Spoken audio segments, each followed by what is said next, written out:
क्योंकि अमेरिका अब हवाई हमलों की तैयारी कर रहा है। ये रिपोर्ट्स में भी बड़े दावे किए जा रहे हैं, जिसमें भूमिका इजरायल की क्या होगी, क्योंकि लॉजिस्टिक सपोर्ट यूएस को इजरायल देगा। अमेरिका ईरान पर हवाई हमले की तैयारी में है, इजरायल लॉजिस्टिक सपोर्ट देगा। इसी में ईरान को डर यह है कि एयर डिफेंस ध्वस्त हो सकता है। हालांकि विध्वंसक हमलों को लेकर जो खबर है उसे समझिए, जहां जून के हमलों से बिल्कुल अलग स्तर पर हमलों को अंजाम दिया जा सकता है। हमले क्यों? क्योंकि ईरान के दुस्साहस पर लगाम लगाना जरूरी है। ट्रंप ये धमकी दे चुके हैं, ट्रंप अंजाम भुगतने की बात कह चुके हैं, और यही वजह है कि अब रिपोर्ट्स यूएस की ईरान को लेकर, नई प्लानिंग को लेकर बड़े दावे कर रहे हैं। अब एक और तस्वीर, और ये आईआरजीसी के अनाज गोदाम पर हमले की तस्वीर है। अनाज लूट कर कैसे ले गए प्रदर्शनकारी, देखिए तस्वीर।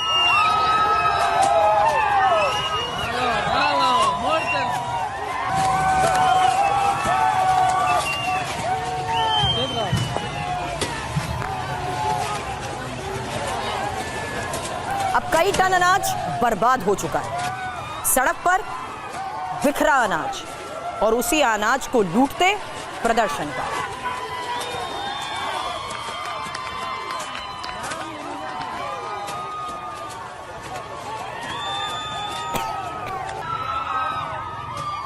अब नेरिस शहर में गोलियां चली, एक और इलाका, प्रदर्शनकारियों पर यहां गोलीबारी कैसे हुई, ये देखिए तस्वीर।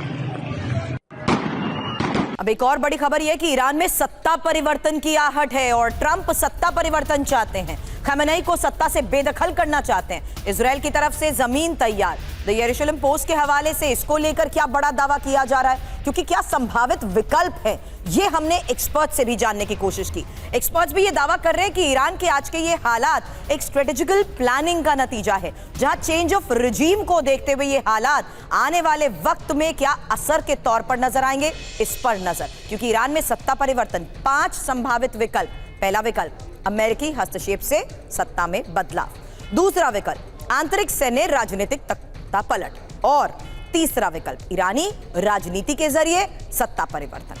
चौथा विकल्प, खमेनेई की शांतिपूर्ण विदाई।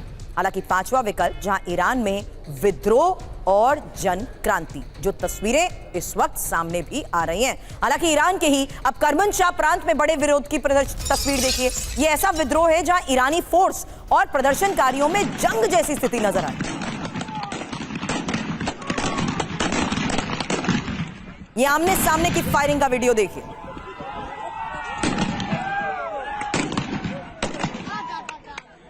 न सिर्फ आगजनी, दोनों तरफ से सैकड़ों राउंड फायरिंग।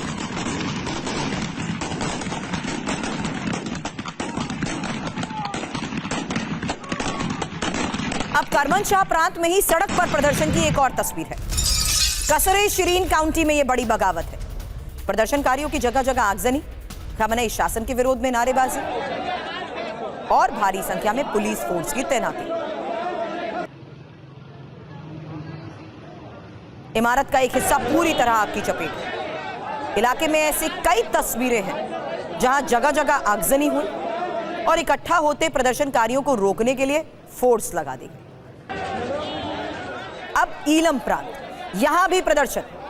शहर की वो तस्वीर जहां इराक सीमा के करीब अदनान में प्रदर्शन की तस्वीर आप देख चुके हैं। अदनान की सड़क पर हजारों प्रदर्शनकारी मौजूद हैं। ये क्यों अहम है, स्ट्रैटेजिकली कितना इंपॉर्टेंट है, ये भी हमने आपको शुरुआत में बताया। ये एक और तस्वीर है, क्योंकि अलग अलग तरफ से कैमरे से ली गई तस्वीरों में सब कुछ बिल्कुल सामान्य नजर आ रहा है, क्योंकि हर तरफ लोगों की इसी तरह भीड़ है। हर तरफ खमेनेई के खिलाफ लोगों में भारी गुस्सा है।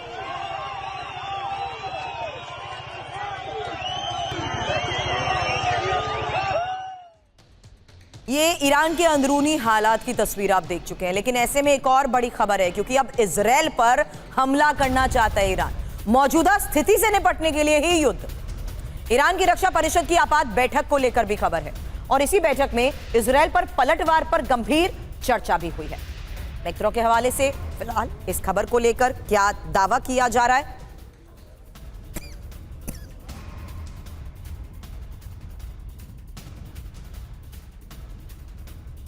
तो इस हालात के बीच में ये एक इमरजेंसी मीटिंग हुई है। और इस बीच सबसे बड़ा सवाल है कि क्या खमेनेई करेंगे इजराइल पर हमला, क्योंकि प्रदर्शन से निपटने के लिए ईरान की इस योजना को लेकर खबर ये कि इजराइल पर हमला किया जा सकता है। ध्यान भटकाने के लिए इजराइल पर हमला संभव है। मध्य पूर्व का समीकरण तेजी से बदल सकता है, यही इस रिपोर्ट में दावा किया गया। ऐसे में सवाल यह भी कि ईरान के पास विकल्प क्या है।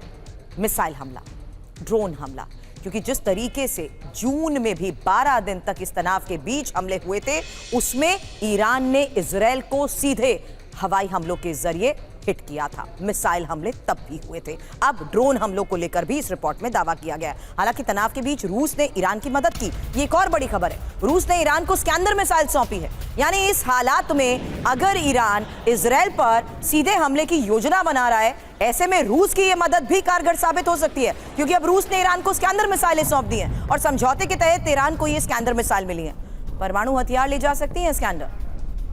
डेली ईरान न्यूज के हवाले से फिलहाल इस खबर को लेकर क्या दावा किया गया।